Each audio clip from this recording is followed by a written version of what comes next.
former Ocho Derecho candidate Samira Gutoc and radio host and entrepreneur Carl Balita will be running as senators under Aksyon Demokratiko. Even without a presidential candidate yet, it seems administration bets for the 2022 polls are slowly coming along. But the opposition, meanwhile, is still not giving up hope for broad unity. Lahat marami tayong kinakausap. And that includes some members of the administration, some members of the opposition, kahit sino na may sense of service sa tao. We welcome natin.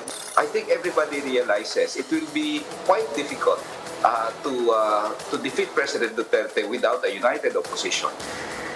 All leaders, political leaders, and those participating in the election, I plead for peace. Ng eleksyon, gusto ko sa lahat ng buong Pilipinas na peaceful and people can vote freely for their candidates. Metro Manila's COVID-19 infection rate is going down, but the number of new cases is still high. Is Metro Manila ready for a downgraded alert status? We discuss in this episode of The Chiefs.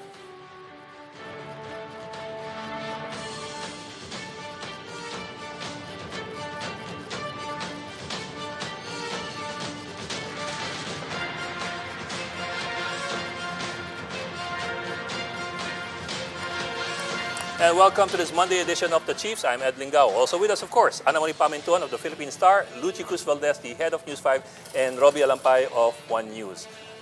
Ladies and Robbie, good evening and happy Monday. Good evening. Happy Monday. Anong top story mo ngayon sa big story? Kanina, teka muna. That doesn't sound very promising. Normally ulit.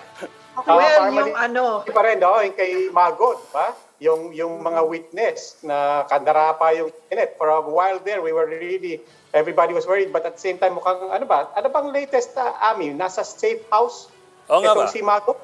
Has she been found? Tumutulong na daw ang NBI para, para hanapin. So we- hindi natin alam. We don't know yet. Tapos yung mga madre, sabi nila, Senator Gordon, tumutulong na rin. Ewan kung bakit kasama yung madre. In other words, we don't know yet where she is and who has her. Up to now, we don't Because the last thing we heard from her was, give me some time, I will think about it, when she was offered witness protection under the Senate. So that's a big question mark now. Of course, the other thing is, of course, Politica this week. You're looking at Friday being the first day of the filing of COCs, yung certificates of candidacy. At may mga 30 filers. Hindi pa naman nagpa-file. Pero may Wala pa filing. Yeah. In the meantime, for all the rest of us, ang mensahe ng COMELEC, mag-register na kayo. 3 days left to register. Di ba? Yun ang punong-puno. Diba? Ay grabe, no? Talagang pumipila the night before. Tapos 300, 400 lang ang cut-off. I mean, kakahirap. Pero nakakabilib na ang daming gustong mag-registro. Although ideally they would have registered months before kasi there was earlier, yes. Right. Although of course different people have different reasons why they had to wait this long. Some probably were busy and some had other things to do. So it's hard to tell. At saka may COVID. And also may COVID. Pero may COVID Well, pa rin may naman COVID pa rin naman, ano? Pero yung una, Mas malala nga, di ba? Makikipagsisigan na yun. Diba, in fairness, everybody was waiting for safer days. Everybody was waiting for problema. Hindi dumating yung araw na yun. Yes. That's also Siguro true. Nga, ganun. Although there's a proposal to extend the registration by a week or two until after the COC filing. Kasi you might also expect na magkakaroon ng there's going to be a big hype with the COC filings and people will be more interested to register, especially now. Pag nakita nila mga pambato nilang At saka sa Constitution pala, I didn't know this, no? But sa Constitution pala, dapat tuloy-tuloy ang registration. So hindi ko nga rin alam, ba't nagka-deadline, no? I mean, it's just a question worth asking. There's also continuous registration, pero I remember before this system, there was only 1 or 2 days for registration. Ngayon lang ata nagkaroon ng 1 whole year eh. I mean, more recently. Nagkaroon ng isang buong taon ng registration. Anyway, but with that in mind, with the elections in mind, we begin tonight with our first guest, Samira Gutoc, who recently joined the Aksyon Demokratiko. She is running for the Senate. Hi Sam, Samira Gutoc, assalamualaikum. Oh, nawala si Sam. Evening. Nagkamali ng pindot siguro. Andiyan na siya kanina. Yeah. Mag-i-unmute. Oops. Kahit ako, There you nag-tap go. yung ano ko eh. Hi. Hi, Rob. Sorry. Hello. It's okay, Samira. Ayan. Good evening. Ma'am Ami. Hi, Good Samira. evening po. First Hi. flight kahapon, or sorry, last flight kahapon, galing Marawi po ako. Okay, okay. Yeah. So medyo bangingin ng konti pa. Sige, okay lang yan. Okay lang po kasi emotional ride po kasi I had this one, sa Muslim kasi 7 days yung wake. So may iniina, foster mother in Marawi, she passed away. So I don't know, syempre, tanggapin ng hamon. A schedule was scheduled this Monday. I was informed a few days lang, kailangan mag-fly in. So okay lang naman po. Okay, Sam. Well, our condolences to you. Yes, but let me start off with this. Sam, of course, everybody remembers you from 2019 when you ran under Ocho Derecho. And, well, quite a lot of people were surprised na you're now running under Isko Moreno's party, yung Aksyon Demokratiko. Tell us what happened. Why did you decide to go to Aksyon Demokratiko instead of staying with well, what was then the Liberal Party? Ed, oh my God, in a few minutes, how do I make kwento about how civil society has entrusted me with representing civil society doon sa Ocho Derecho Coalition? Ay, aminado po ako. And maybe this is the chance, hindi ko po nasabi yung buong sentimento ko sa mikropono. Siyempre, little sound bites lang po ang nakukwento ko doon na Sige, game. in the coalition of Ocho Derecho, I was the CS2 push civil society. Ang election guys po, ma'ams, alam niyo naman siguro, hindi lang NGO, di ba po, ang liniligawan po natin, buong 60 million po na tao. So Yes. when I took to the Vice President, I wrote her, I reached out, nag-reach out po ako sa lahat ng mga co-LP, na independent po ako, didn't take an oath, but I honored yung being an Ocho Derecho. I was always in all activities po, outreach missions, etc. Education drive, nagbibigay pa ako ng lecture po, tungkol sa Liberal Party, Muntinlupa, etc., Luzon, Visayas, Mindanao. But there came a point po, February, when I said, if I will run again, Senator Anyu, and this is the circles, minorities, mga Muslim communities, church-based, if LP will not yet take on, how do you call it, mass organizing, na kinakailangan talaga, which they've been doing naman, but on a level na, ano na ba, Pangkampanya. Diretso natin, pangkampanya. Kumbaga, hindi pa naghahanda, hindi pa kumakasa. Ayun. Tama ba? Hindi pa kumakasa. Yun, siguro, yung parang, where am I in the universe of things? So, I mean, honestly, I know na they entrusted me and they were also maybe pushing for me somehow because I was always part of meetings. Pero po, along the way po, 2 years po tayo, quarantine po, the youth were very, very actively asking me out, mga quarantine forums online, and I chanced into action. And they put me at a level na, Sam, yeah, let's come together, let's fight for the youth as they used to. You were the vice president namin sa National Youth Parliament. So parang, grabe, this was my community po eh. I wonder if you can get the feeling na, ito yung mga nauna, mga community ko, the young people are there with me throughout this 1 year, 2 years na I was appearing in so many forums with them, and they offered me the executive position. So you're saying that these young people, you're saying, Sam, that these young people are now in Aksyon Demokratiko and they're the ones they who are not just now, they are you to join them. Yes, ma'am. Yes, ma'am, Coach. They are okay.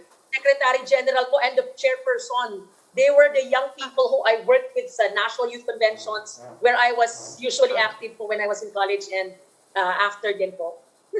And they were Ms. not Gutoc, in any way involved in your campaign in 2019?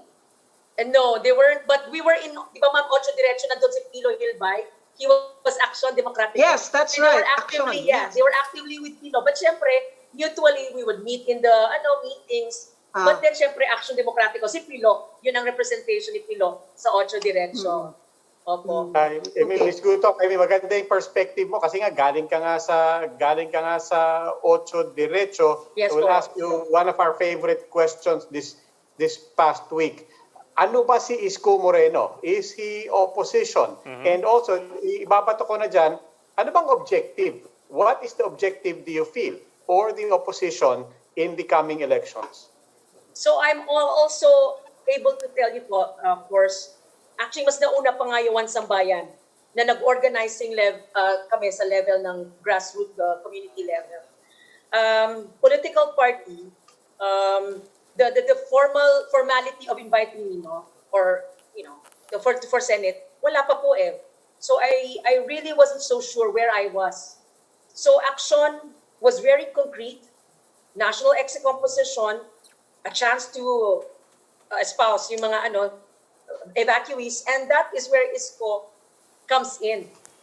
Manila is the center of so many evacuees po, FYI. Diba ito po yung topic natin the last. Evacuees at thousands, ma'am, in NCR, Manila particularly. Dito sa NCR, marami pong taga Lanao, Marawi, Bangsamoro, Sulu, etc., and indigenous people. So where is ISCO in all this? He was, he sat out with me, we had this one-on-one. Ito po yung ginawa niya. Sam, I believed in the Muslim history, yung mga pinanggalingan ng ancestors natin. He talked about how he believed so strongly about minorities. So I listened to him, Robbie, and siguro he felt some affinity na, yeah, I'm from the south and he's from the north, di ba? And so the kwentuhan was, would you be interested to join? And it was upfront eh. The question was, would you want to run with me? So where does this put Sambayan now? Kasi sinabi mo, you started with Sambayan. Ano ba yung diyan, yung dynamics niyan between the ISCO group and Sambayan? I understand the VP Lenny is still trying to unite the different candidates, pero mukhang yung Sambayan nawawala eh. Ma'am Ami, yung sa different organizations, parties na linalapitan po ng One Sambayan, nakita niyo naman siguro kay Attorney Calleja or the FB ni na Sir Father Armin or si Father Aliejo or Brother Armin na they've been talking to all the presidential balls, si Pacman, si Isko, Lenny Isko was talking, Pacman Isko was talking. So at the presidential level, ma'am, they've been talking. I'm not part of I'm not privy to the talks po, Ma'am Ami, but the idea was, and yes, we were actively One Sambayan. We are part of organizing on human rights discourses, topics on the defense of the West Philippine Sea. I wished, Ma'am Ami, na yes, there's a label opposition, there's a label administration, there's a label in between. But I told this party, Action, in this convention, I will always fight for human rights. Kung merong pagkukulang tayo sa diskurso na to, Ate Sam brings in the Guerra of Mindanao at epekto niya, and I will always stand up and be critical. Yeah, pero But some paano to that yung point, Babalikan ko yung tanong ko, pasensya na, because I didn't quite get the answer. I mean, is Isko Moreno, I'm sure you've seen the noise, di ba? I'm sure sa social media nakikita mo, lalo na from the supporters of Neri Robredo and Senator Trillanes has been very, very explicit about it. I'm sure you've seen it. Hindi naman opposition yan eh.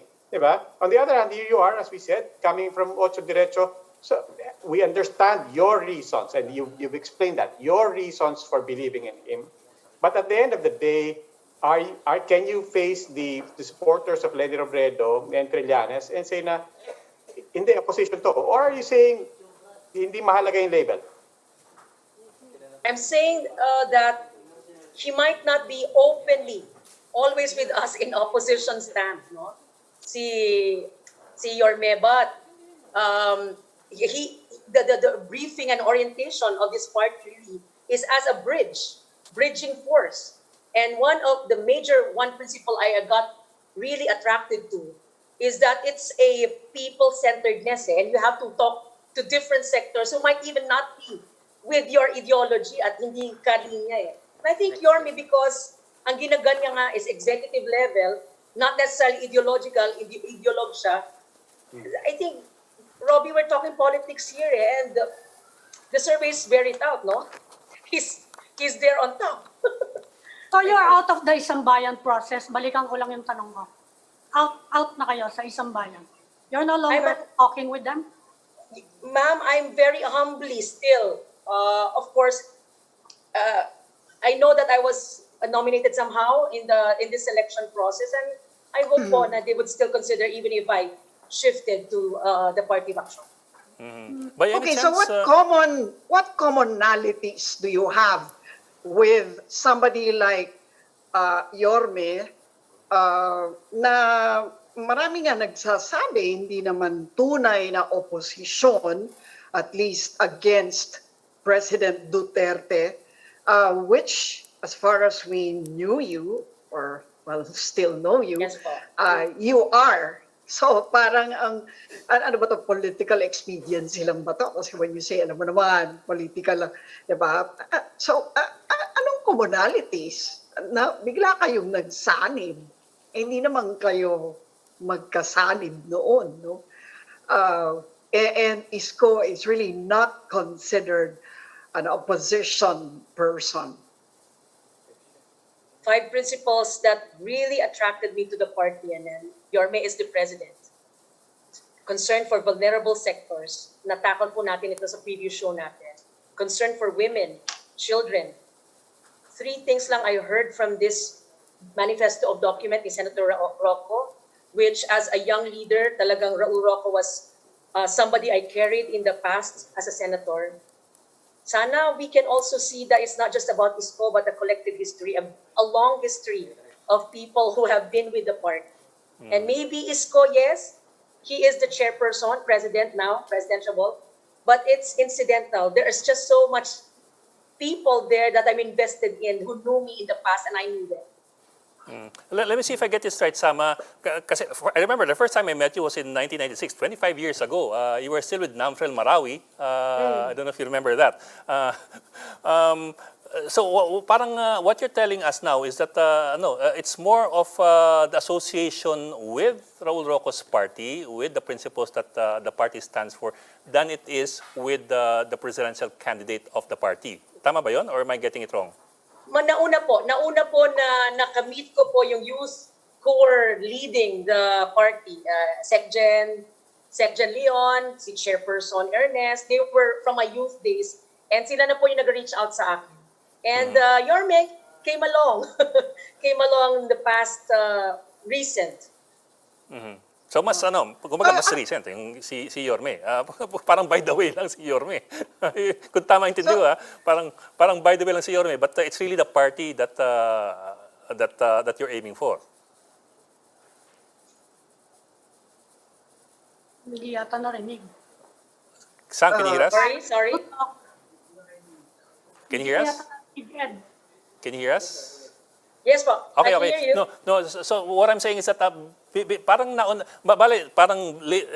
belated na lang si Yorme as an element in your decision making. Yes, if I'm getting it right. Action was someone this party was very, very familiar to me. But syempre, there was no reaching out. But in the course of this 2 years quarantine, we've been kind of like back and forth. And then they formalized an offer to me. Past months. Miss Gutoc, na-shout out kayo ng 2016, yung 2019, yung yeah. 8 diretso.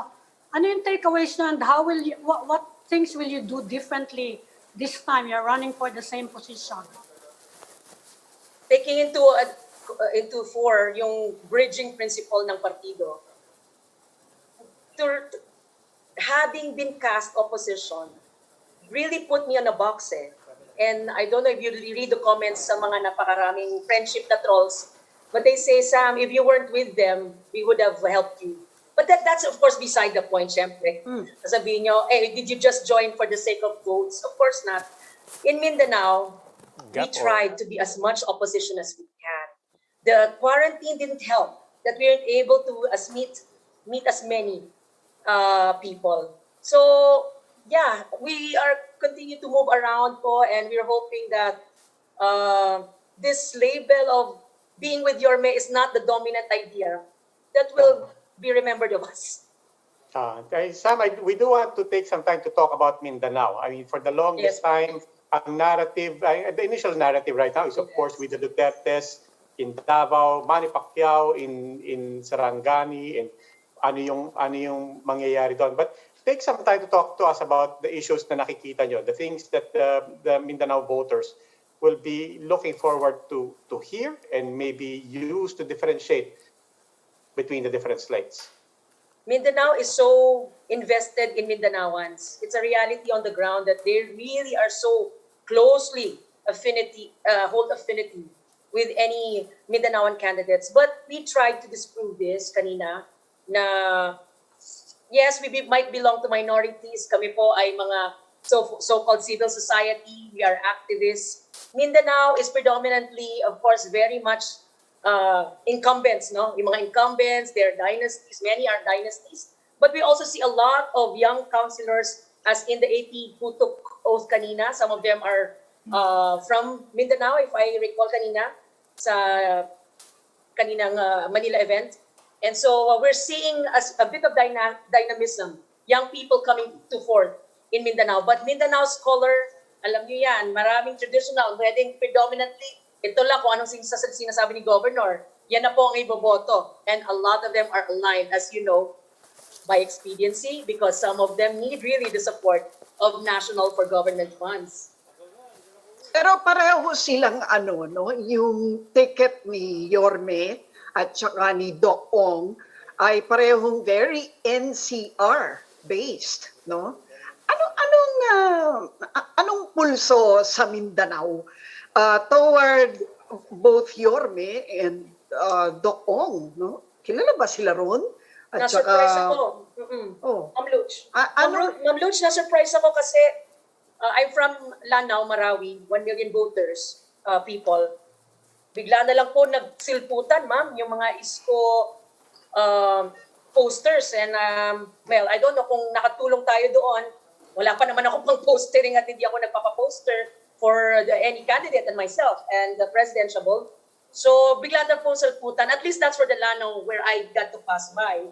But the rest, alam nyo na, malapit po sa administrasyon in the areas. Yes. Even to the point na municipal hall na yun, sir, ma'am.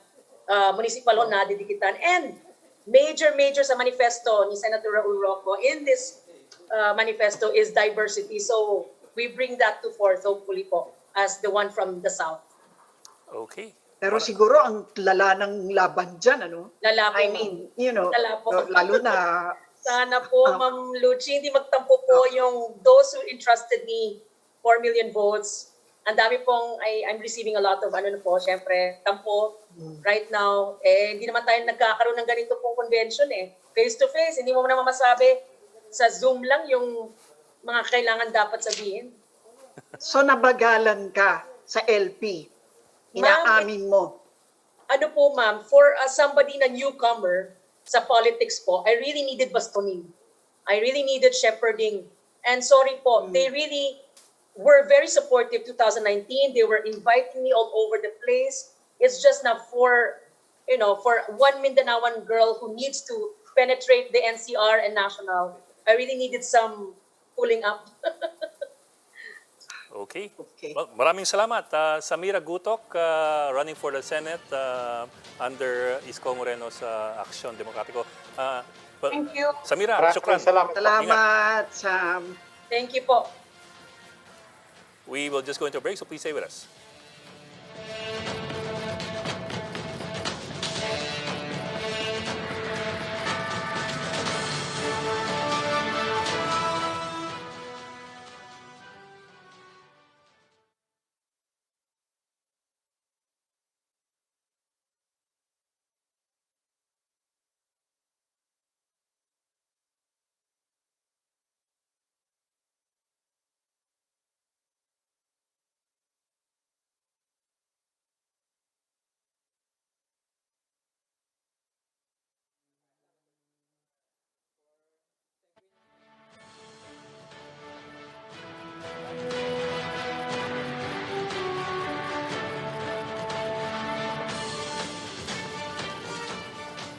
Welcome back to the Chiefs here on One News, and now joining us is Attorney Neri Colmenares, Chairman of the Bayan Muna Party List, and as well, I think, Chairman of the National Union of People's Lawyers. Sir, magandang gabi, and thank you for joining us tonight. Ay, magandang gabi po. Magandang gabi rin po at maraming salamat sa invitasyon. Yes, sir. Well, of course, we do know that you're running for the Senate and you're wearing an Isambayan shirt. So I suppose that it's official already that you're running. I'm no. I was already I was already about to go to sleep. But then you called me up, so I just pulled the shirt there. Ngayon ko lang napansin ng sinabi mo. I said, hindi naman ako pwedeng lumabas dyan na naka-t-shirt, di ba? So, yeah. Oo. Well, sir, actually, I wanted to ask that until I saw your shirt. So I was wondering. No. Yes, sir. Sambayan has not chosen yet. Yeah, sir. It's good that you clarified that. I was going to ask you, you're running, of course, under Bayan Muna. Makabayan. Makabayan Block, under your Yes. party. But other than that, so wala pa pong confirmation, wala pang movement at all dun sa Isang Bayan. Which I understand earlier in June was saying that they're considering you for the Senate slate. Yes, well actually, I was one of the conveners ng Isang Bayan before, so I cannot speak on behalf of Isang Bayan now. Because I took a leave of absence noon because there was an idea for me to run. At so we all found it very important that I shall take a leave. Kasi, who knows if I run, di ba? Yeah, of course. Kung party list, okay lang yon. Kasi Sambayan will not choose party list candidates. But for senatorial and presidential, of course, medyo hindi maganda. So, yeah, I'm no longer part of that. So, but I don't know. They are now selecting, in the process of selection, senatorial and presidential or vice presidential candidates. And hopefully, I hope Isang Bayan, of course, will choose me, but it's their free choice naman kung sino ang pipiliin nila sa senatorial slate. And I wouldn't feel in a rancor, of course. Attorney, regardless of how you define the opposition, what should be the objective of the opposition in 2022? Well, the objective of the opposition, because first you have the premise that this is a very different election. This is really the survival of a lot of people, the Filipino people, in fact, because another 6 years of Duterte will mean more deaths, more corruption, more, grabe talaga ang impact ng another 6 years of Duterte, especially with COVID in place. So, because it is a very different election wherein we really need to defeat Duterte, for us, we believe that the field, well, I'm talking of Makabayan, I'm not talking of Isang Bayan. The field for a unified opposition should encompass all candidates who are genuinely running against Duterte or Duterte's candidates. So yes, that's what we believe in, because we think what is important now is that the candidate is in the best possible position to defeat Duterte's candidates in 2022. Pero sir, would that include people like, for example, Ping Lacson, whose record has been questioned by human rights groups as well, and other candidates like Isko Moreno and Manny Pacquiao, who apparently were supporters at the start of the Duterte administration? That's a question that's been asked time and again. I'm wondering if there's been a rethinking of the answers to that. Yes. Well, kami sa Makabayan, we've always mentioned that there should be a unified opposition, and we're calling on VP Leni Robredo and Isko Moreno and Manny Pacquiao to discuss and unite. No? Actually, I don't know, but I think medyo kahawig yung opinion namin ni Vice President Leni in that sense. I hope she doesn't mind, because I think what she's also searching is a unified opposition that is in the best position to defeat President Duterte. So, yeah, included sila, we've always mentioned that included sila Manny Pacquiao and Isko Moreno sa field na pagpipilian. But are you still hopeful? Senator Trillanes disagree. Go ahead. Are you still hopeful na mayu-unite nga? Mukhang everyday palabo ng palabo yung chances eh. Nag-firm up na yung mga candidacy, si Senator Pacquiao, si Mayor Isko, and well, we don't know where Senator Lacson is, pero yung middle, sinabi nga ni Senator Alfredo, if you are being fielded against the administration, you are the opposition. Are you okay with that kind of definition of the opposition? And are you confident na there will be a unified slate that can be fielded against administration candidates? Ganun na lang yung definition natin. Yes. Yes, I agree with that because I think that you have to expand the definition of opposition in the sense that you need to include those who are in the best position to defeat. And I think the Vice President is very sincere when she says na parang kung hindi naman ako, I don't have the numbers, kung hindi naman ako makapanalo, parang bakit naman sa akin ang burden to carry kung sa pagtakatalo ng opposition. That's a very big burden on the Vice President. So I agree with Senator Recto's proposition that consider natin lahat ng tumatakbo laban sa kanya. Because I don't think anybody from the opposition now, is worse than President Duterte.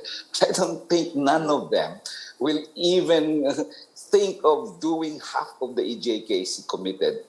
So in that sense, survival ang punto dito eh. So yeah, that's what I think. Now second, your first question was, do you still hope? Yes, definitely. In fact, kami in Makabayan, we've always been pressing and saying, look, we should decide as much as possible at a later date.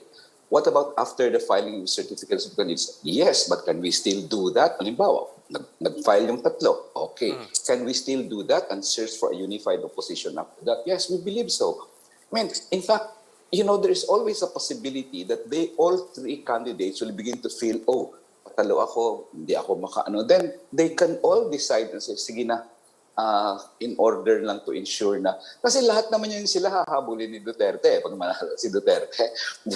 I don't think they're safe. No, they would rather, sige na, sacrifice na ako. So will that come in January, February, March? Yes, I believe so. Call me eternal optimist. But I believe that because this is a different election, the survival of the Filipino people is at stake. Therefore, many of them can still be united even much later, even long after the filing of certificates of candidacy, and even if the campaign period has already started. Parang hindi ganyan ang opinion ni ni Senator Trillanes. Senator Trillanes thinks na napaka, in a way, defeatist, ng pananaw na pagka hindi nag-unite ay mananalo na naman si Duterte. Ano masasabi niyo ron? Hindi ba may punto rin siya ron na parang he said it in the cheeks actually. Yeah. Well, two things. Ang definition kasi ni Senator Trillanes sa opposition is very limited to, him and Lenny kasi yun eh. So definitely he will say na why even search a unity with them when they're not really opposition. Second na yung second na point dyan, defeatist, I don't see that point eh. Bakit I don't know what he means, no? That's defeatist na parang hindi mananalo pag yes. I don't understand. Na parang you need to unite in order to defeat. I think this might delve into For me, if there's one opposition candidate that will really increase a lot the chances of the opposition. If there are three, it will increase the level of difficulties. Hindi ko sinasabing pag tatlo yan, talo na. No. I'm not going to give that to Duterte. I think Duterte's popularity is going down. I'm just saying it will increase the level of difficulty. But halimbawa, tatlo silang mag-file sa October and they will campaign. Should we all give up? See, Makabayan has 3.5 million votes. More or less in the previous elections, our party lists have that. No?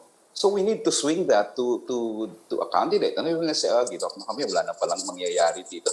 And I think that is the defeatist attitude if there is a person who says, pag tumakbo yung tatlo, wala na tayong chance. That is the defeatist attitude. For me, the more, forward-looking attitude is kahit tatlo yan, we still will work to unify the opposition and make sure, hopefully, that there will be one candidate in 2022. Tony, I think I don't know if I'm capturing it accurately, but yung kay Senator Trillanes, I think he was also raising the question. I think it's a strategic question. Parang same point sa inyo. As long as dumating tayo sa 2022 na united, it's possible.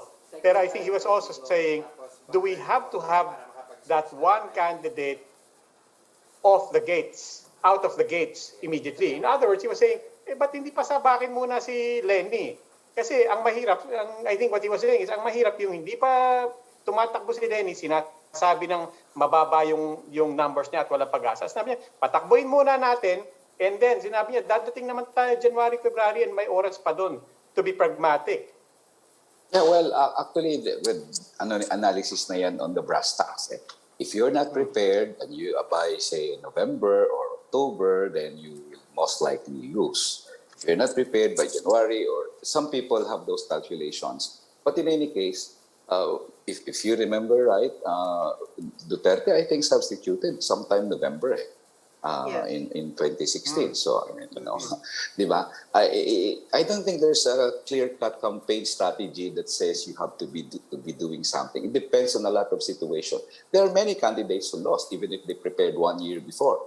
So, sa akin, I wouldn't push Vice President Leni Robredo just because there is this idea that if you don't prepare now, you're going to lose. I don't believe that kind of theory. It's good to be prepared, but it's not decisive when you're winning and losing. And it's better for the search of a unified opposition to be encouraged rather than, cut down to pieces just because you want to rush her decision to file or not to file her certificate of candidacy. And I'm sure. Yes, sorry. Yeah, continue, please. But sir, also Now, what kasi- about you? Oh, Go ahead. Sige. But What sir, about your Sige, go ahead. chances? Go ahead, go ahead. Go ahead na. Sige, I concede. Okay, what about you? What about you, sir? What about if- your chances to win? Well, if Sambayan does not put you in its slate, will you still go on, or will you back Yes. off, considering that this will be your third run, no? Yes. And you didn't do better in the last elections compared to the first, actually. So Yes. what do you think are your chances? Yes, there's always this trajectory of doing well in the first, then you go down on the second. Yes. Yeah. One, Isang Bayan is a very good project. And all of us should support the Isang Bayan project to search for a unified opposition. For example, in their search, they did not, approve me. That's, I mentioned no rancor there. I recognize the need for a unified opposition, and that is the choice of Isang Bayan. So, yeah, will I back out? No, I will not back out, of course. We have Makabayan din naman.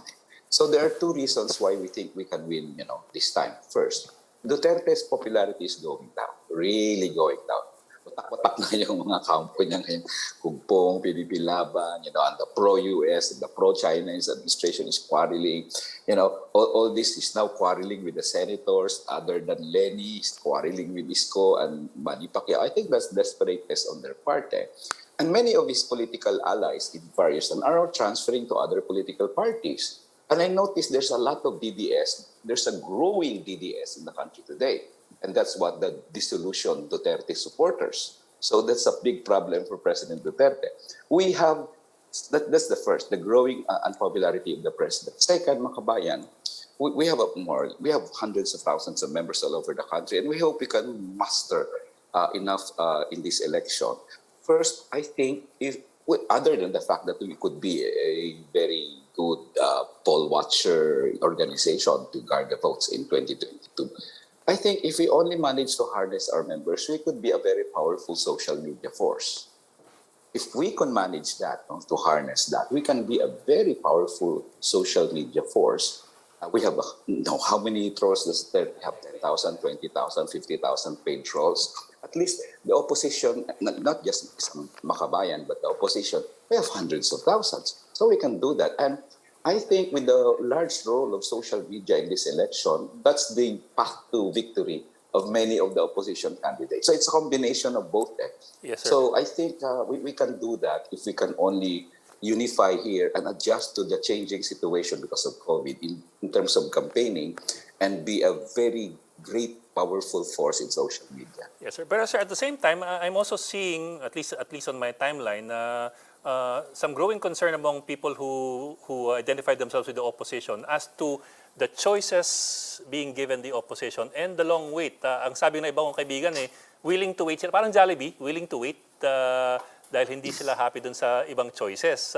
So may ganun po and kausap namin kanina si Samira, parang lumalabas si Samira kanina parang hindi pa kasi makakasa yung opposition, kaya't one of her options was to jump ship or to shift parties. So you might also be facing that kind of a problem. Yes, well, just like probably Vice President Robredo is asking everybody to wait naman, pwede ba? Kami naman, we're also willing to wait. ulitin ko yan. Why rush this? This is a very important election. So we don't need to rush it. Anyway, nothing is over until, to come election day. So I don't think there's a need to rush, especially the situation is fluid.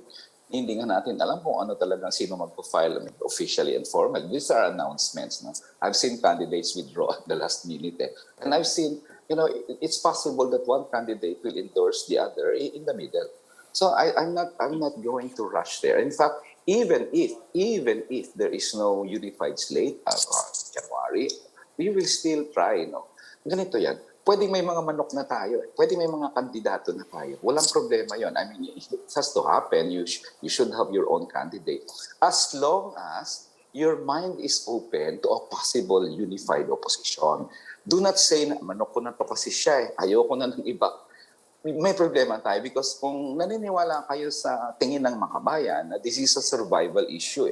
This election is different from previous elections. Survival ang pataya dito. In fact, if I may, parang 86 ito in a sense, di ba? So I don't see any problem with waiting. And in fact, maybe a lot of us should not be impatient and we should continue to push for a unified opposition even up January, February, March, or during the campaign period. I will not lose hope on that. Okay. Attorney Neri Colmenares of the Makabayan Bloc. Sir, also running for the Senate, of course. Sir, maraming salamat for joining us tonight. Atingan po. Thank you. Thank you, Maraming sir. salamat po. Thank you. Bye-bye. Okay. Well, Chiefs, in our introduction kasi we were talking about COVID pa rin eh. So we end tonight with a topic pa rin related to COVID. Of course, the hot issues today, among them politics, but we're also going to bring in for tonight, for our last part tonight, Dr. Guido David of Octa Research. Sir, bago ako sa look ninyo, parang iba yung look nyo ngayon. Hello, Dr. Guido. Ano yan? Rockstar. Ayun, Good evening. You heard, ayun naman. Ayun na nga, rockstar. Ayun naman. Wala akong alam sa politics, bakit ako guest niyo? Dapat sir, may graffiti yung brick walls sa likod niyo para mukha kayong rockstar talaga. But anyway, sir, my understanding is that the numbers are looking better today for NCR. I think our infectivity rate is at 0.94. At least that's the last figure I saw. What does that mean? And does that mean that we can go shift to alert level 3 already this week, or is that still too premature? Well, yung reproduction number natin, it's now around 0.98. Tumaas ng konti because yesterday's number had a spike. Okay. Yung latest Some number adjustment. today. Yes, sir. Yes, sir. Go yung ahead. latest number today, wala pa eh. So we've been waiting for it. Naka-campfire na kami. So it was, normally it comes out 4 p.m. Pero right now, in suspense kami lahat sa latest numbers ng Department of Health. But anyway, regardless, we're seeing a downward trend since September 11. Reproduction number is less than 1. Yung growth rate is negative 15%. Average number of cases decreasing at 7-day average decreasing. Positivity rate decreased from, it was as high as 25 to 26%. Pero this week it's 19%. Okay. So there's when the positivity rate decreases, it's one of the strongest indicators. Now we're not just seeing a mirage or there's a backlog of cases. What we know is we're seeing a clear trend. Pero regarding the alert level, well, of course, that's the IATF and the Department of Health. They decide on the alert levels. In the first place, hindi clear sa amin kung ano yung basis. Parameters. Yeah, the parameters, because I did not familiarize myself with it. Alam ko may mga criteria sila for alert levels 1, 2, 3, 4, and 5. I did not familiarize myself with that. I think it's based on ADAR and healthcare utilization. Yes, sir. Yun, sir. Yung utilization, kamusta siya? Well, it's still at ICU is still at around 70+%. So it's not low yet. It's considered high. And yung ADAR natin, it's still nasa critical level or at least nasa high level. So those should be some inputs that they should consider when deciding the alert level system. Pero yun nga, hands off na kami dyan because we don't, we're not really clear about the alert level system. So whatever they decide, we go Pero with. Professor, pag nagde-decline yung numbers, hindi ba sinasabi nyo lagi, you have to sustain it before you can start easing restrictions. In this case, considering the infectiousness of Delta and what we've seen in the past many weeks, sa tingin nyo, how long should we wait before we start downgrading? Well, in fairness, the trend is being sustained naman, Ami. So it started, the downward trend started from September 11 when the peak happened. We were still under MECQ, pero it's been 11 days since September 16 when we started this new alert level system, and we haven't seen a spike in cases yet, except for yesterday due to backlog, pero we're not seeing a spike or an increase in cases. In fact, many, at least 5 LGUs, we considered moderate risk under our classification using COVID Act. So, right. So Prof, dagdag ko lang sa tanong ni Ami, because we always say, di ba, the numbers actually reflect what was happening 2 weeks ago.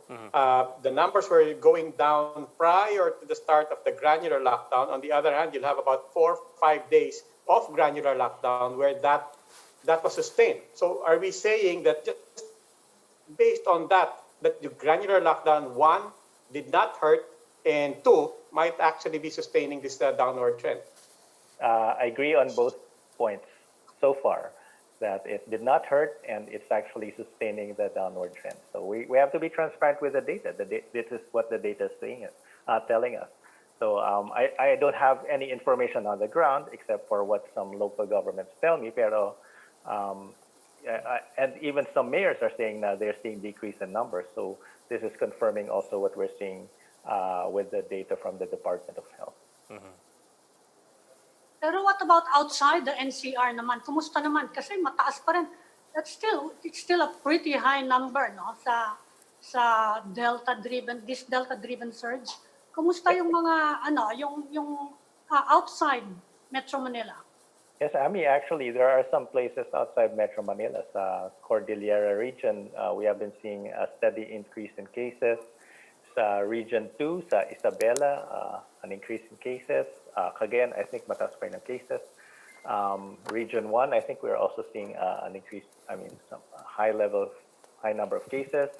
Ganun din sa some parts of Region 5, sa Bicol region.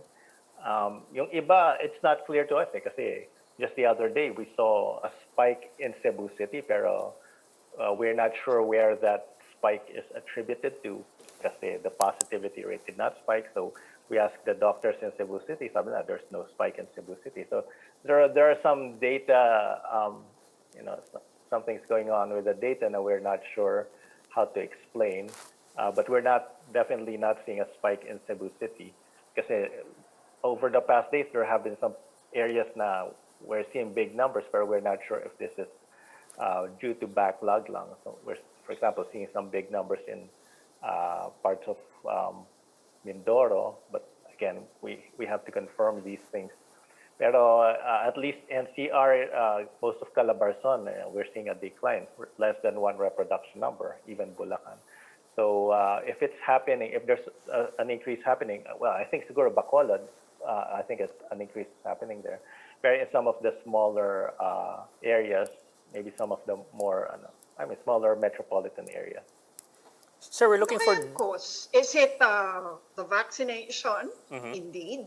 Or is it the compliance? Are we more compliant all of a sudden? Or is it because of the granular lockdown nga na yung alert level 4 na from mere observation ay hindi naman daw masyadong malaki ang pinagkaiba from, say, the MECQ before that when the surge was at its height. So parang people are trying to find out, what did we do? What did we do right? That all of a sudden, the R naught is below 1. Pabakuna. Well, Lucy, when people ask me that, I usually offer those 3 as possible explanations. So yung vaccination, number 1. Number 2, yung quarantine classification being implemented strictly, possibly. And then number 3, yung people being more compliant, yung following the health protocols, maybe because of the threat of the Delta, mas natakot yung mga tao, mas sumusunod. There's a fourth explanation, which is medyo precarious. This is we've been noticing this, but this was actually raised in a New York Times article, and so we're not surprised that other people are seeing this. Na parang there seems to be a length of a surge. Parang it lasts a certain period of time, and that period of time is around 2 to 3 months. Kasi we have seen it in the Philippines, we have seen it in Cebu City, we have seen it in NCR, and we've seen it in India and in Indonesia. So India, after their Delta surge, wala na they're flattened. Wala nang resurgence. So Ano yun? it's some But kind they're of bracing. They're bracing for an unexplained. up or down. It's a Right. natural lifespan of a surge. What is it? Parang ganun Parang it's a seasonality of a surge, a cycle of a surge. I mean, every time we have a surge, it's driven by a variant. Pero after 2 to 3 months, nawawala na yung variant. And I've discussed this with Father Nick, and we've been wondering about this. We couldn't. He said, he can't explain it biologically. We even asked Dr. Ted Herbosa what he thought about it. So there are different theories, ideas about this. Pero I mean, we're just observing it, and right Sir, now. but there might be two ways of looking at that. The good news could be that your surges last only 2 months. The bad news could be that you would have surges every so many months. Yes, that last only 2 exactly. months. So how should we look at this? For example, sir, kasi I'm looking for good news I'm looking for good news, to be honest with you. Right. Lalo na Is it- magpapasko. We is want it to fair? know whether... Yeah, yun nga. Is it fair to Another say, surge to begin with, for is it fair to say Christmas? with the numbers going down and the production rate going down to below 1, and medyo consistent na siya, is it fair to say na tapos na itong surge na ito and we are going down na with certainty, and that unless something really stupid happens between now and Christmas, we will have a much better and more looser Christmas? Would that be a fair thing to say? Or until a variant comes Or, along. or until the next 2 months? Which one? That's the answer to Ed's question na babalik ba yung surge, or you said nagsa-cycle. It doesn't cycle until a new variant comes in. So lahat ng surges natin sa NCR driven by surges. So last year, initially Wuhan, and then in July last year was the B1 variant. Then early this year, March, was the Alpha and Beta, and then ngayon, it's the Delta. And we actually kind of knew about this. That's why initially in our projections, I even projected na around middle of September, which is around the 1.5 month mark. Medyo na-delay lang ng konti. But yes, actually, it started September 11. So it started declining middle of September. So it was following the life cycle of the virus. And yun nga, it's a good news in a way kasi it means kung walang variant na parating, and we're not seeing a variant right now in sight na that's threatening. We've heard of the Mu variant, the Triad variant, the Lambda variant, pero wala pa naman dun threatening talaga Those are all variants of interest. And in India, yun nga, na-flatten na nila. They're not seeing a surge. And also, we're getting more vaccinations, so that will help us prevent future surges. So regarding your question, I don't share the pessimism, but I share actually the optimism na we might be in for a good ending to the year, a good Christmas. And in fact, I mentioned sa Go Negosyo now we might be seeing the end game for the Delta variant. It is an end game because it's the end of the Delta variant for the NCR. Not yet right now, but it's already unfolding, and maybe 1 month from now, pawala na yung Delta variant. So Ayun, isara na natin doon kasi baka magdagdag pa si Professor David. Baka mamaya mag-loosen masyado ng mga protocol sa mga tao at sabihin, okay na, safe na, wag pa. Pwede pang ma-prolong yung surge. I mean, yung 2 to 3 months, it's an average naman. And of course, usually naman, they control it by, expanding testing, etc., contact tracing. So may kailangan rin naman may human intervention. And there's the case rin naman, like in the US and the UK, prolonged yung surge nila ng Delta, and that's mainly because they're not wearing face masks anymore. So we still need to have a minimum of another naman, compliance with health protocols for this Correct. theory to work. Kumbaga, if we don't help it, if we just let it die out naturally, baka hindi rin siya mamamatay. It might last more than 3 months, maybe 4 months or something.